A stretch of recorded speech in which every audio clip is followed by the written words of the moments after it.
pesa ya subsidy sio pesa ya Uhuru. Shout out to my boy David Wafula for analyzing this topic so well. I'm going to leave a link to his video down below. But can I understand why an entire newspaper has been published without 1 ounce of mentioning what this topic at hand? Now, this just shows the level of propaganda that goes into the media we consume, and I'm so happy with platforms like Instagram, Twitter, LinkedIn that are enabling us as a democratic nation to have a voice and talk about the issues that are out there. But guys, even though it's not in the newspaper, this is f***ed up. Like I have to take my glasses off for this one. Ex-President Uhuru Kenyatta has just stepped out of office, which has now enabled people to investigate into him. Because you know, when he's in power, people can't do shit to him. But I'm happy that now we have a party that is able to do things against the status quo and are able to deliver information to us much faster than that was in the Daniel Arap Moi era. Now, President Uhuru Kenyatta has left 93.4 million shillings in the Treasury. I repeat that again, 93.4 million shillings. That's our national treasury. That's the government savings.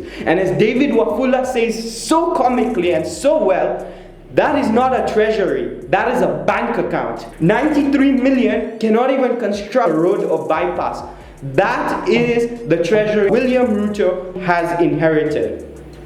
During his time in presidency, it's said that Uhuru was using more than 4 million shillings per day for official government meetings. Now, I'm no big economist, but let's say 6 people are coming for a meeting, yeah? You have a couple of glasses of water. Let's put even 1,000 of shillings for that. Maybe you have some food, another 10,000 even shillings. You know, he's the president, let him eat well. Where did the rest of the money go? One would take a guess with the city that he's building in Northlands next to Uhuru of over 500 billion shilling project. Now, considering he's left 94 million in the treasury, look at the statistics of what is going into building his private city. Now, I don't want to accuse anyone. There's no court regimes that are going on, and this is a country where you're innocent until proven guilty, so I don't want to accuse him.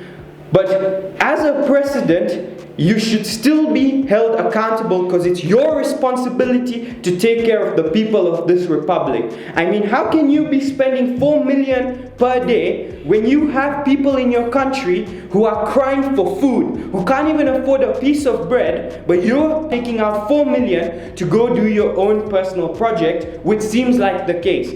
And I don't accuse you that that's where your money came from because, you know, this is a YouTube channel after all. I have to stay civic. But, you know, I'm just looking at the patterns. On one hand, a man is building a 500 billion shilling project, and on the other hand, money from the treasury is missing. It was his duty to take care of these people and build this economy. Now we're in debt that's higher than ever before.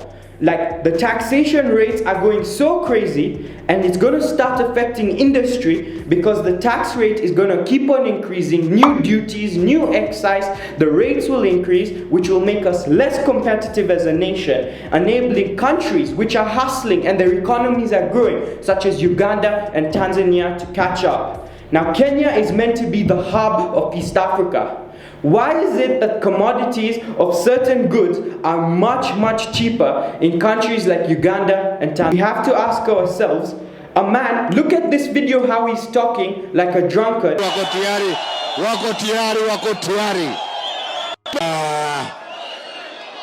Wasituchezee hawa watu bana.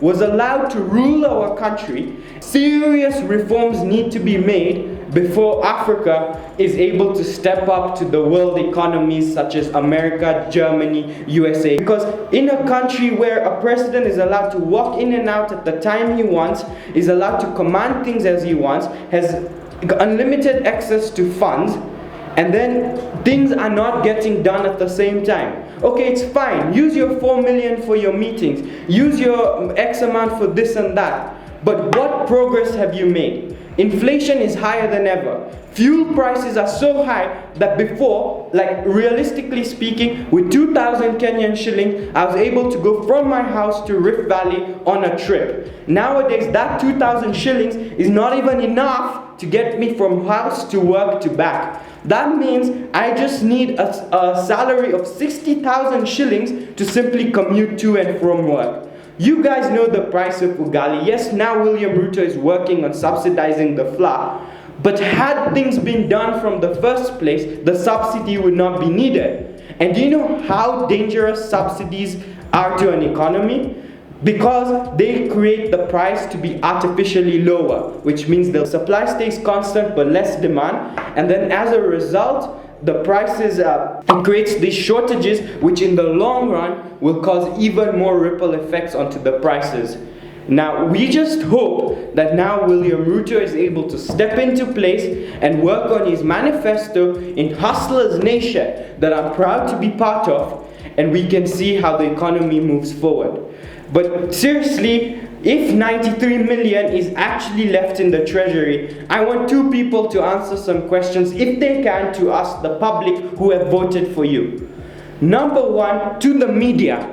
Why is this not being talked about enough? This should be on the front cover. Your duty to inform the public about how they've been robbed abruptly, how things are not working as they should. Second of all, if this is true, we need to ask President Uhuru Kenyatta. You were in reign for 10 years, right? During that 10 years, you inherited a treasury that was in billions and now it's in millions. Where did all that money go? There should be a formal investigation because people are being heavily taxed. People who are struggling to go to work in the morning, and you here are building a city worth billions when you were meant to be our protector.